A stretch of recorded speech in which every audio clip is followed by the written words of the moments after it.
হরে কৃষ্ণ কৃষ্ণ কৃষ্ণ হরে হরে, হরে রাম রাম রাম হরে হরে। জয় গুরুদেব, জয় প্রভুপাদ।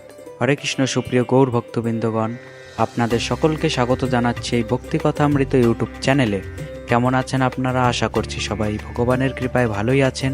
তো ভক্তগণ, আজকে আমরা আলোচনা করব অক্ষয় তৃতীয়া ব্রত কবে পালন করবেন এবং এই ব্রতের মাহাত্ম্যগুলি কি কি।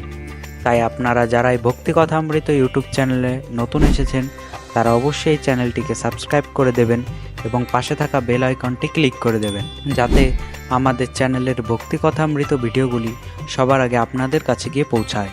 তাহলে শুনুন, 2025 সালের অক্ষয় তৃতীয়া পালিত হবে 30শে এপ্রিল, অর্থাৎ বাংলার 16ই বৈশাখ বুধবার। তাহলে আপনারা জানলেন 2025 সালের অক্ষয় তৃতীয়া কবে পালন করতে হবে। এবার আমরা আলোচনা করব এই ব্রতের মাহাত্ম্য সম্পর্কে। অক্ষয় শব্দের অর্থ যা কখনো ক্ষয় হয় না, আর তৃতীয়া মানে চন্দ্রপঞ্জিকা তৃতীয় তিথি।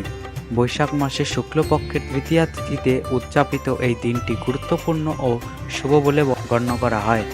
এই দিনটি শুধুমাত্র শুভ নয়, এটি এক অলৌকিক আশীর্বাদের বাহক। বিশ্বাস করা হয় এই দিনে শুরু করা যে কোনো শুভ কাজ চিরকাল ধরে সফলতা ও সমৃদ্ধি বয়ে আনে, এবং তার পাশাপাশি পুরাণ মতে এই দিনেই পরশুরাম জন্মগ্রহণ করেন।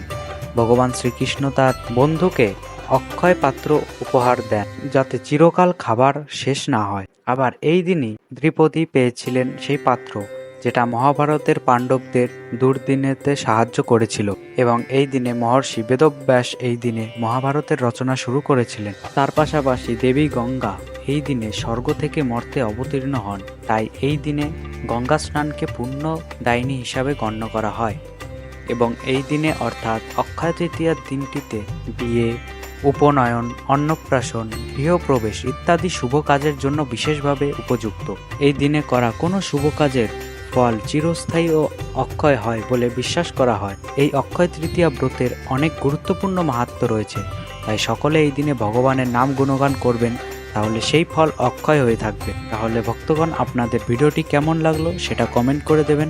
তাহলে আপনাদের সাথে দেখা হচ্ছে আবার পরের ভিডিওতে। হরে কৃষ্ণ।